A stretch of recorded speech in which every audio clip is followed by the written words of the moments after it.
If you found this video helpful, please don't forget to give us a thumbs up and support us by clicking the subscribe button. Thank you for watching. Halo semuanya, di episode podcast kali ini kita kedatangan tamu spesial yang menarik nih. Kenapa? Karena bapak yang ada di sebelah aku ini adalah alumni SMK Budi Utomo, ya kan Pak ya? Ya, benar sekali. Nah, ini dengan Bapak siapa nih? Coba boleh perkenalan dulu. Oke, salam kenal semuanya ya teman-teman. Nama saya Slamet Drianto. Saya alumni dari Budi Utomo itu lulus tahun 95. 95, Pak. Artinya itu wow. 25 tahun dari sekarang artinya. Wow. Artinya ya saya merasa banyak sekali perubahan ya di Budi Utomo sih. Yang jelas dari bangunan fisiknya jauh sekali kemajuannya. Dulu itu fisiknya ada gimana aja Pak? Ada apa aja? Setahu saya itu kelasnya dulu STM tuh hanya 3 lokal. STM. Hanya 3 lokal, SM Semea ya. Iya. Semea itu ada sekitar 4 lokal. Jadi total tuh 7. Oh. Dan sekarang kelihatannya ya jauh sekali lah. Saya sih cukup bangga lah ya teman-teman ya. Artinya alumni saya ini makin kesini makin berkembang artinya kan gitu. Terus Bapak kaget nggak sih waktu balik lagi ke SMK Budi Utomo terus ngeliat bangunannya tuh udah beda banget daripada dulu? Bener ya, saya takjub lah artinya. Saya nggak nyangka, saya artinya gini, merasa dulu itu kelihatannya jauh perkembangannya dengan sekarang gitu ya. Apalagi guru-gurunya sebagian juga masih ketemu tadi itu masih kenal, masih ingat. Saya senang sekali lah. Ada siapa aja Pak? Seperti reuni lah tadi itu. Itu berarti guru yang ngajar Bapak dulu juga? Iya betul ya, sampai sekarang masih ada. Siapa aja tuh Pak? Tadi saya ketemu dengan Pak Husni, dengan Pak Widodo, dengan Ibu Muflika tadi ketemu juga tadi. Muflika. Dan mereka itu saya masuk daftar itu ya mereka sudah ada sampai sekarang. Ngajar apa dulu? Sampai sekarang sama? Enggak tahu ya kalau sekarang saya. Materinya beda kali. Dulu Pak Widodo itu statistik dia. Sekarang mungkin nggak ngerti lagi yang baru. Jadi ketemu loyalitasnya gitu ya? Top lah, boleh lah. Berarti udah 20 tahunan lebih. 25 tahun tuh ya. 25 tahun. Wow. Iya. Wow. Berarti Bapak Slamet ini salah satu alumni senior ya. Kalau ada reuni akbar tuh, pasti rame banget deh di sini. Ya itu ya, mudah-mudahan ada kesempatan lagi lah setelah mungkin COVID ini ya, ada acara bisa lebih rame mungkin ya. Iya benar. Karena ini semua menghambat kita semua ya. Saya pun merasa terhormat lah. Artinya kenapa? Saya dikasih kesempatan buat muncul di Budi Utomo ini suatu kebanggaan buat saya. Oke, pasti senang banget ya waktu senang sih, pertama kali dikontak gitu ya. Karena artinya dengan bilang saya nggak bilang nggak, saya bilang iya gitu artinya kan. Gitu. Nah sekarang Bapak Slamet ini kerja di mana Pak? Oh kalau sekarang saya di suatu perusahaan multifinance ya. Itu mungkin bergerak di pendanaan otomotif. Saya di MNC Finance. Yang saat ini di kantornya di cabang Pringsewu. Oh, di Pringsewu. Iya. Nah, Bapak ini sebelumnya pernah kerja di mana aja? Kayak beberapa perusahaan. Saya pasti banyak lah ya. Ada sekitar 4 kali pindah perusahaan lah. Artinya mungkin sebagai kita dari fresh graduate itu kan pasti ingin mencoba pindah tempat. Kemudian ternyata ada yang lebih baik, kita pindah lagi sampai akhirnya di posisi sekarang ini gitu.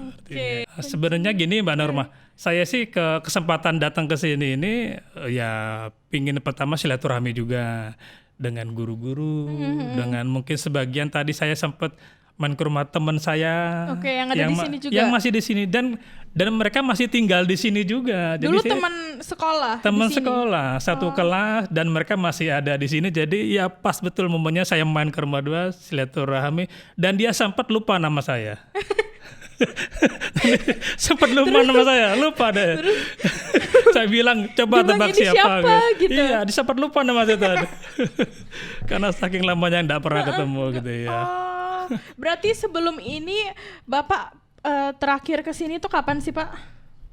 Udah lama sekali ya. Kayaknya saya kalau ke Jepara sering, tetapi kalau untuk ke Budi Utomo kayaknya baru sekarang deh. Oh, baru sekarang ini Iya. untuk silaturahmi ke Budi Utomonya. Iya, gitu. karena asumsi mungkin cenderung biasanya kalau ke sini tuh kalau kami kalau nggak legalisir ijazah mungkin kan ya. Sekarang kan udah nggak lagi kan. Iya. Jadi ya pas momennya pas ya balik lagi lah sini sayanya gitu. Dulu itu waktu Pak Slamet masih di sini, bentuk fisik Budi Utomonya masih kayak gimana tuh? Nggak jauh. Mesti kan udah lama banget kan? Iya, Itu betul. gimana? Dulu itu bangunan ini nggak ada, hanya satu tingkat ya. Dia nggak 2 tingkat, hanya satu tingkat. Oh. Muridnya juga sedikit. Artinya sekarang lihat perkembangan fisik bagus lah. Artinya makin bagus, makin maju. Ya saya appreciate lah untuk Budi Utomo lah ya. Oh, oke. Yang paling Bapak paling inget nih di Budi Utomo itu apa sih, Pak? Yang Saya ingat saya kan dulu masuk di SEMEA ya teman-teman. Ya. SEMEA itu kan kita tahu lebih banyak siswa yang perempuan daripada yang laki. Saya termasuk tanda kutip masuk di wilayah yang banyak wanitanya. Kayaknya sampai sekarang masih Sampai deh. sekarang masih ya? Masih. SEMEA itu lebih banyak wanitanya. Cewek-ceweknya itu lebih banyak. Begitu ya. Saya nggak Yang tahu nih cowok-cowok pada ke kenapa STM. yang cowok tidak tertarik mungkin ya dengan pendidikan SEMEA mungkin ya. Padahal sebenarnya peluangnya ya terbuka luas gitu artinya gitu. Kalau dari dulu pas waktunya Pak Slamet dulu, siswa cowoknya ada berapa tuh? Saya satu kelas ada 6. Ada 6 yang cowok, lainnya ada sekitar 30-an lah yang perempuan. Cowoknya cuma 6. 6 satu kelasnya itu. Wow. Dan akuntansi itu hanya satu lokal. Oh, satu lokal. Asuransi satu lokal, yang manajemennya 2 lokal, 3 lokal. Oke. Jadi akuntansi hanya satu kelas itu waktu itu. Tahun 95 itu ya, kalau dipikir ya sekarang bagus lah banyak perkembangannya gitu. Terus waktu Bapak lulus dari SMK ini, Bapak kemana, Pak? Langsung cari kerja atau kuliah? Saya tamat 95 itu tidak langsung kuliah. Saya 1 tahun itu kerja dulu. Oke. Kerja artinya pengen tahulah dunia kerja selama 1 tahun pertama. Tapi setelah itu kepikiran nih, saya mau kuliah lagi. Artinya pingin kuliah gitu loh. Akhirnya 96 saya masuk kuliah. Oh, tapi waktu kerja 1 tahun itu berhubungan sama jurusan di SMK yang Bapak ambil nggak? Kalau dulu kayaknya enggak. Sekarang gini sih Mbak Norma ya. Kita lulus itu terkadang kerjaan tidak sama yang kita inginkan. Benar. Yang ada justru kerjaan yang milih kita, Iya. bukan kita Kok yang gitu milih ya? pekerjaan. Kok gitu, Pak? Ya karena seperti itu Mbak. Kita boleh cek setiap tahun nih ya. Mungkin nih yang lulus itu ada ribuan. Siswa lu itu ribuan nih ya.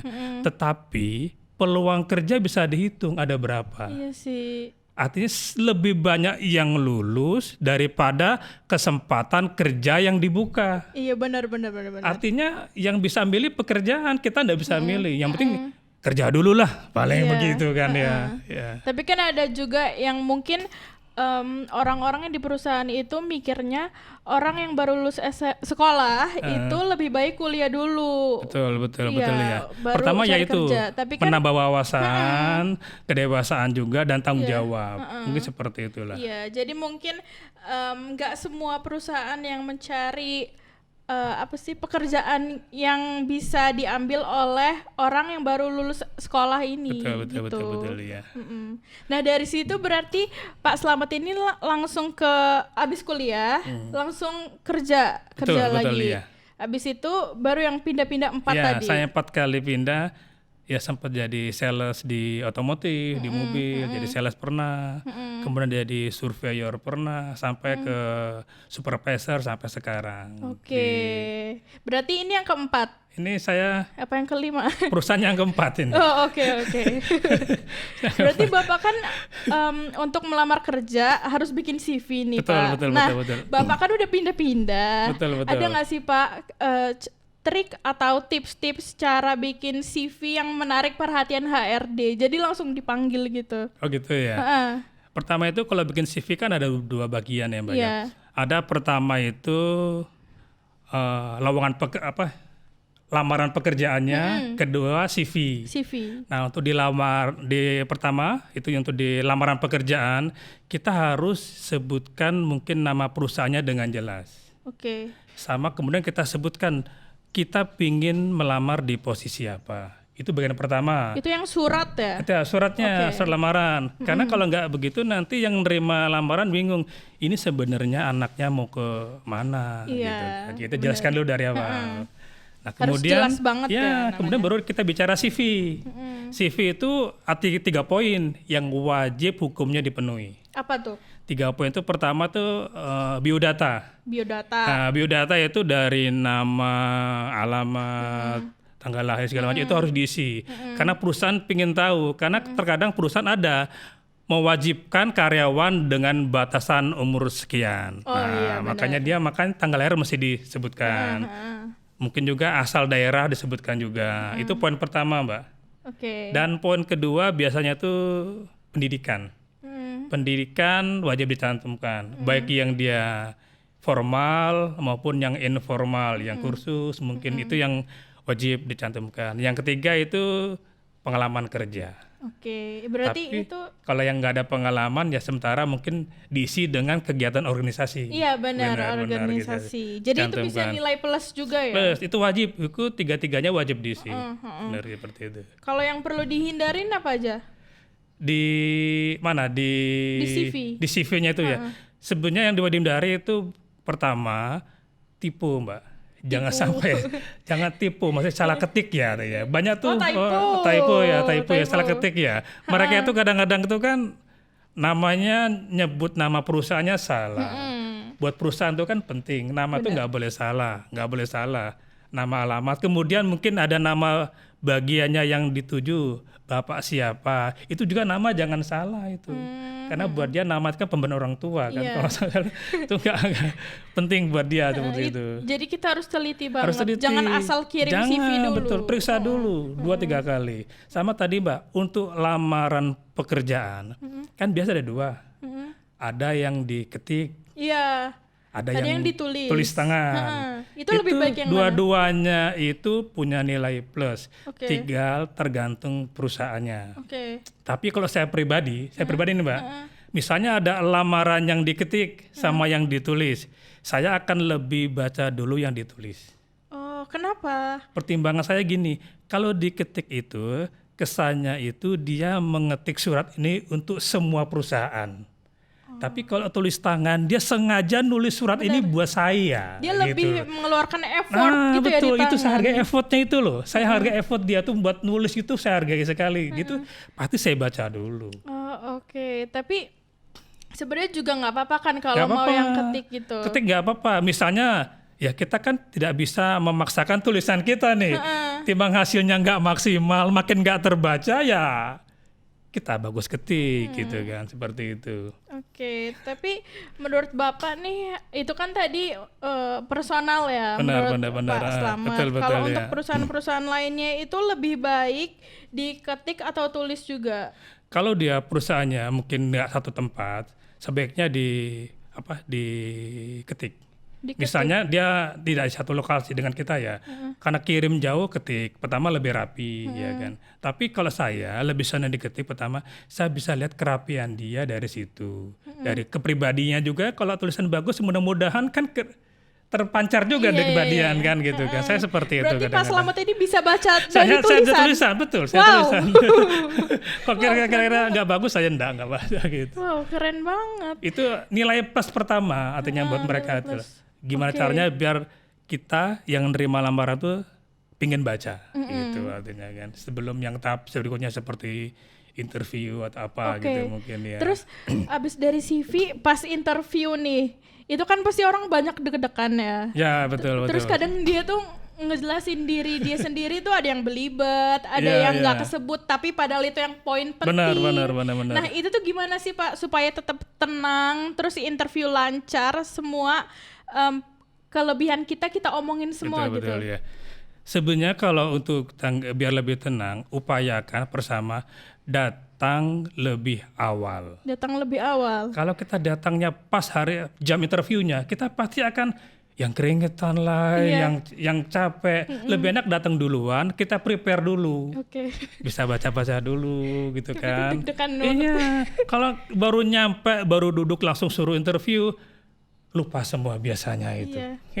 Iya sih, terus juga kita kayak berasa dikejar-kejar gitu, harus cepat-cepat padahal enggak, santai aja. Bener. Sebenarnya interview itu tujuannya pengen menggali kemampuan potensi yang mau lamar kerja sebenarnya gitu kan. Poin-poinnya itu kan. Banyak-banyak mungkin pertanyaan-pertanyaan yang menjebak gitu kan. Iya, itu banyak kejadian itu. Nah, kalau waktu interview itu lebih baik kita langsung ngasih tahu nih ke HRD-nya tentang kita dan kelebihan-kelebihan kita, atau nunggu untuk ditanya gitu? Biasanya kita sih gini, interview pertama Mbak Norma ya. Ada yang teknisnya itu ada yang bawa lamaran ditinggal, nanti dipanggil. Nah, ada seperti itu. Oh, itu ke kantor. Ke kantor ya biasanya ya, kita bicara yang ke kantor ya. Ada yang bawa lamaran langsung interview, ada. Oh, langsung gitu. Ada. Kalau saya pakai yang kedua. Oh. Saya nggak lama-lama, asal dia bagus saya interview langsung. Jadi nggak nunggu 2-3 hari langsung. Karena biar proses lebih cepat. Saya enggak. Jadi datang bawa lamaran, interview ke administrasi headnya dulu sebentar, kata dia oke, baru ke saya gitu artinya. 1 hari itu langsung biar nggak lama-lama gitu kan. Terus kalau lagi udah interview nih, terus kita nunggu biasanya kan hasilnya tuh apa, kita keterima atau enggak. Itu lebih baik kita ngapain? Apakah cuma bengong doang nungguin atau masa tunggu ya setelah setelah wawancara ya. Wawancara itu biasanya kan setelah mau selesai pasti akan bilang yang memberi wawancara, tunggu waktu ya, nanti akan kita hubungi kembali. Iya, itu tuh biasanya harus ngapain, harus memperbaiki. Itu sebenarnya ada 2 arti Mbak. Yang pertama emang disuruh nunggu. Yang kedua sebenarnya kamu nggak layak, jadi saya tanda kutip suruh tunggu aja. Ada juga seperti itu. Jadi digantungin gitu. Ada. Mbak. Kita nggak mungkin bilang mohon maaf posisi Anda belum pas di sini, ada. Nah jadi kalau kita ngisi posisi kosong seperti itu, pertama bisa 1, tetap kirim lamaran ke tempat yang lain. Itu yang fokus. Jangan nunggu. Jangan nunggu. Karena banyak orang setahun, 2 tahun itu tidak kerja. Ditanya kenapa kamu nggak kerja, nggak lama kerja?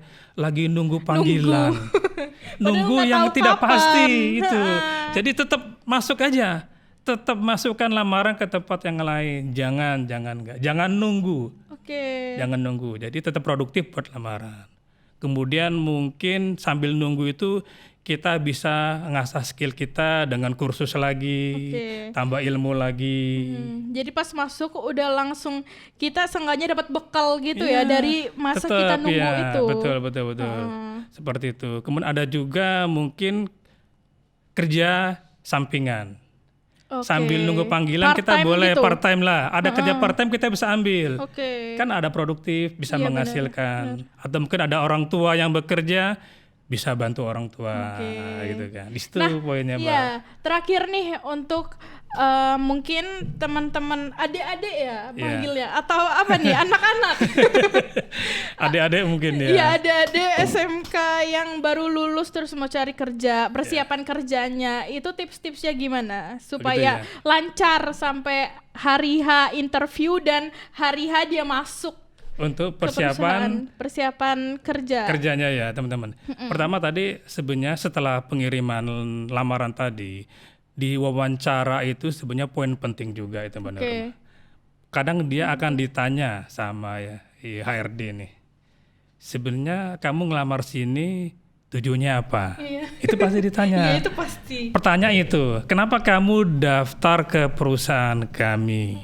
Bagusnya jawabannya gimana? Nah, itu kasih kesan emang perusahaan itu terbaik buat kita. Saya yakin Pak, misalnya nih saya pingin daftar ke Budi Utomo. Katanya, kenapa kamu pingin kerja di Budi Utomo? Saya akan kasih kesan positif Budi Utomonya. Oh, saya lihat ini sekolahnya berkualitas. Di luar kelihatannya lulusannya itu bisa bekerja, langsung bekerja gitu. Kasih nilai positif ke sana. Kemudian setelah itu akan ditanya, misalnya dia udah pernah kerja Mbak Norma ya, katanya, kenapa kamu tinggalkan pekerjaan yang lama? Akan ditanya itu, kenapa kamu pindah nih dari perusahaan sana masuk ke perusahaan sini? Sama dengan saya kan, kenapa kamu pindah dari tempat yang lama ke yang baru? Yang poinnya pertama, kita jangan menjelekkan kantor kita yang lama. Oke, tuh inget guys, jangan menjelekkan kantor yang lama. Sebenarnya semakin kita jelekkan, HRD akan terpancing untuk mencari tahu. Kenapa gitu? Jelek tah tempatnya. Ternyata kalau enggak kan artinya kita. Nah gitu, jangan menjelekkan tempat yang lama. Itu poinnya, jangan. Itu guys, jangan menjelekkan. Yang kedua, kenapa kita ingin bergabung ke perusahaan yang baru? Kita jelaskan, karena saya pingin maju, pingin berkembang di perusahaan Bapak yang saat ini, gitu. Oke. Seperti itu. Jadi itu tips-tips untuk persiapan wawancara. Kerjanya. Ada yang ketiga lagi, biasanya akan ditanya itu masalah gaji. Oke. Tricky itu. Kadang tuh gaji kan. Harus jawabnya gimana tuh? Kan biasa ditanya ini. Kamu masuk sini minta gaji berapa? Kita yang masih baru kan bingung ya, menyebut banget. Angka takut salah. Iya benar. Gitu. Terus gimana enaknya? Kalau menurut saya ada dua bagian, Mbak. Pertama kalau dia fresh graduate yang baru lulus, sedapat mungkin kalau dipancing itu jangan sebut angka. Iya. Untuk yang fresh ya, karena dia tidak punya nilai tawar, Mbak. Iya, belum pernah juga kan. Belum kerja, jadi setidaknya bahasa kita bilang, saya akan mengikuti skema gaji dari perusahaan yang Bapak pimpin. Oke. Seperti itu. Karena saya yakin Bapak pasti masih memberi kompensasi yang terbaik buat karyawannya. Itu bahasanya. Terus dan yang kedua? Iya, yang kedua, misalnya kita sudah ada pengalaman, Mbak. Nah, di situ kita boleh sebut gaji. Nggak apa-apa. Boleh. Nggak apa-apa. Karena itu sebenarnya nilai tawar kita. Saya tempat lama dihargai sekian loh. Nah, kalau sudah berpengalaman boleh kita sebut itu. Misalnya di tempat yang baru kompensasinya A, B, C ada lebih, kita boleh join. Nah, itu nggak apa-apa. Seperti itu. Misal ditanya lagi, apa punya kelebihan apa nih yang bisa memberi nilai positif bagi perusahaan saya ini. Gitu kan. Sebutkan nilai positif kita. Semuanya positif, tetapi jangan berlebihan. Iya, jangan berlebihan. Misalnya dia daftar di sebuah perusahaan marketing nih. Dia dengan bangga akan bilang, "Saya marketing handal, Pak. Handal sekali. Semua pabrik, semua produk bisa saya jual. Semua yang saya jual pasti laku keras." Itu promosi berlebihan. Iya. Kemudian HRD akan santai bilang aja, "Kamu sudah keluarga?" Kebetulan belum kan. Belum keluarga, Pak. "Kamu sudah punya pacar?" "Belum juga." "Kamu jomblo?" "Iya, saya jomblo, Pak." "Kamu saya tolak, nggak saya terima," katanya. "Loh, kenapa, Pak?" "Ya kamu jual diri kamu aja nggak laku, gimana mau kerja jual barang saya?" Katanya kan begitu kan. Iya kan? Wow. Ya jual diri aja dia nggak bisa. Seperti itu kan. Jadi tadi itu jangan berlebihan lah. Seperti itu artinya kan. Sama kelebihan kita sebutkan. Tanda kelebihan itu jangan dalam bentuknya yang curhat. "Saya kelebihan berat badan, Pak," misalnya gitu. Jangan. Karena ya tadi itu jawab perlunya sepentingnya gitu mungkin menurut saya. Oke, mungkin itu ya Pak, sharing-sharing Pak dari Pak Slamet ini. Mungkin itu aja ya guys, sharing-sharing pengalaman dari Pak Slamet, alumni SMK Budi Utomo tahun 95 ya Pak? 95, iya betul. Dan beliau juga ngasih tahu kita nih tips-tips tentang persiapan kerja. Semoga kalian dapat manfaatnya. Terima kasih ya Pak. Ya, terima kasih kembali. Untuk hari ini. Dan sampai jumpa di video kita selanjutnya. Dadah. Thanks for watching. If you find this video helpful, please don't forget to give us a thumbs up and support us by clicking the subscribe button. Thank you for watching.